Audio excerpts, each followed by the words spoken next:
Dear students, in the previous videos, I explained you about the introduction of the lesson, the extension of British rule, and also explained about the First Anglo-Maratha War. Let me start today new topic, the subsidiary alliance. The expansion of the British Empire took place at a faster pace after the arrival of Lord Wellesley as the Governor General of India. The expansion of the British Empire. So British Empire started to expand after the fastly, means before Robert Clive was there, but the expansion was there, but it has become faster after the arrival of Lord Wellesley, who is the Governor General of India. You have to think that now British East Indian Company is there, so British will send their rulers to India, means they have made a Governor General to India and they have sent Lord Wellesley as the Governor General for India. So the expansion of the British Empire took place as a faster pace after the arrival of Lord Wellesley, Lord Wellesley as the Governor General of India. By this time, the powerful states of Marathas and Mysore had become weak and expansion was easier. By this time means what, children?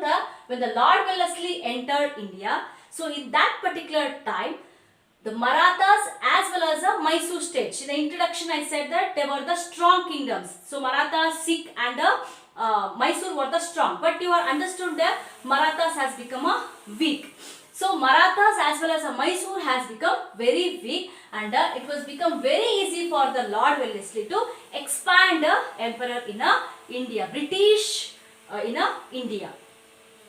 So Lord Wellesley followed the three policies to expand the British rule in India.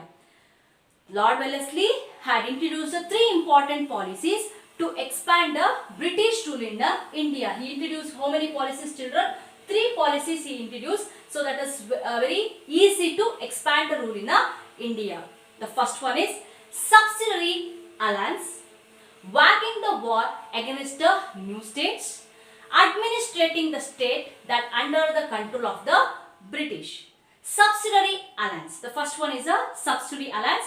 So today I am going to explain you. The second one is waging the war against the new states. So whichever the new states is there, if they are not agree to listen the British, they are ready to fight against them to conquer that particular place.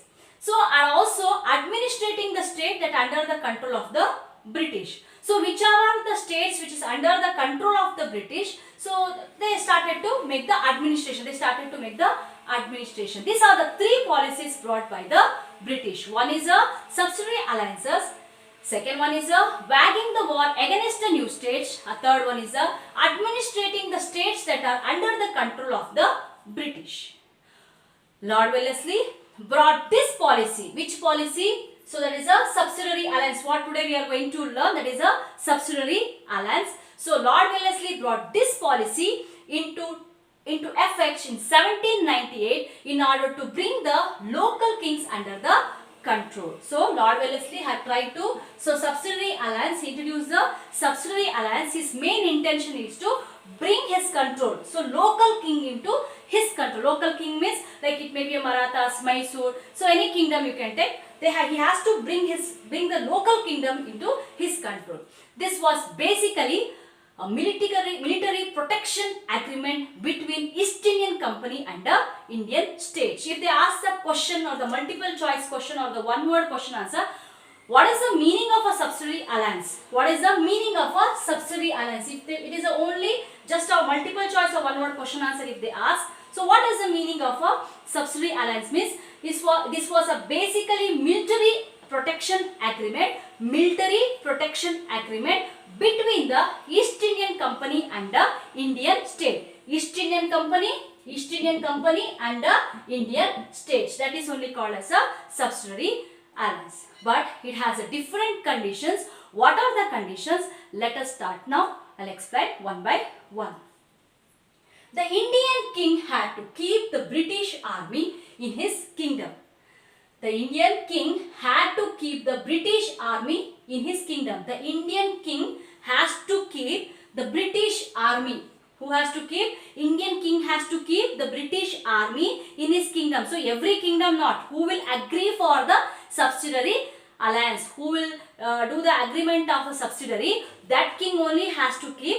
So army, British army in his kingdom. Whose kingdom? Indian kingdom. For example, now Marathas agreed the subsidiary alliance, means in Marathas kingdom, so they have to keep the British army. One troop will be there. They have to keep the British army. The state concerned had to bear the expense of the army and the soldiers, and also had to give certain revenue lands as well. Carefully listen, children. It's very important to understand this one.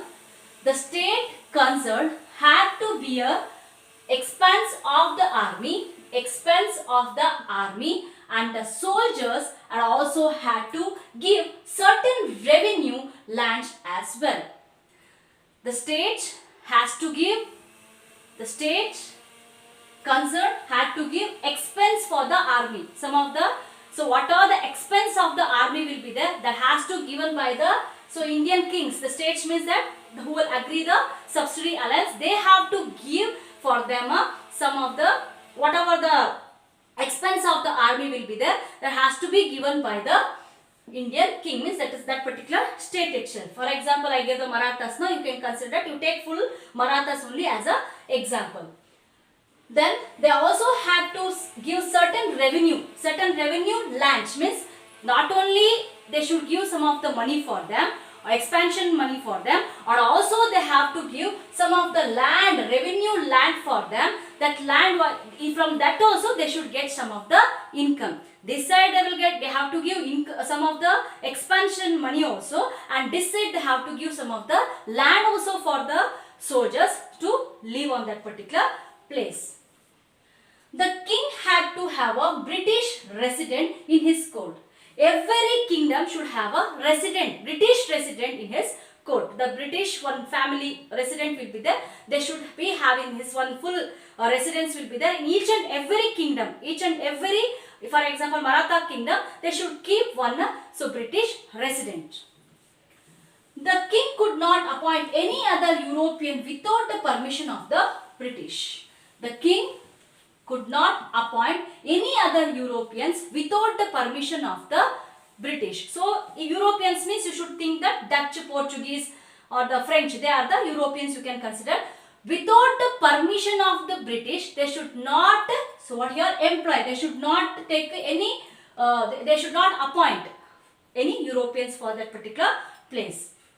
In order to enter any agreement or the pact with any Indian state, the permission of the Governor General was mandatory. So you want to make any pact, you want to make any agreement with, for example, Marathas want to make any pact or agreement with the Mysore state, just you think. So Marathas should take the permission from the Governor General of the Governor General, just you think now Lord Wellesley is the Governor General. He has to take the permission from him, then only so he can go for the agreement. So this is the fifth one. As a sixth, it says that in return for all these services, the company would offer protection to the states from any internal or external aggression. In return of this, the company will give, so both the way, so internal or external, any fight or any aggression, any problem is there, they are going to solve or they are going to help. This is the sixth condition of the subsidiary alliance. One more time, I just read out. The Indian king had to keep the British army in his kingdom. The state concerned had to bear the expense of the army and the soldiers, and also had to give a certain revenue lands as well.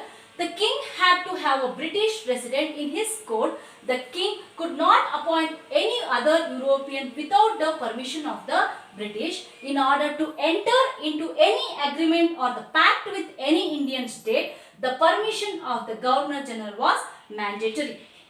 In return for all these services, the company would offer protection to the states from any internal or external aggression. I hope the sixth important point you understood.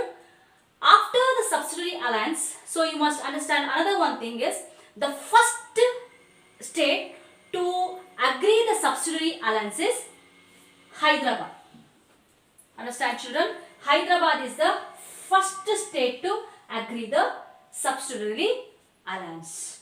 So later you already know that Mysore, Awadh, Tanjavur, Marathas, like that one by state they started to make a subsidiary alliance. This is the one way with the help of subsidiary alliance Lord Wellesley brought this policy. Already I said that in 1780 in order to bring the local kings in his hand. The same way with the help of this subsidiary alliance Lord Wellesley brought some of the local kings into his hand.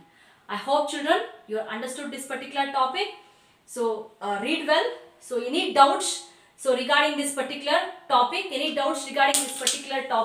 you can ask me in the WhatsApp. Thank you children.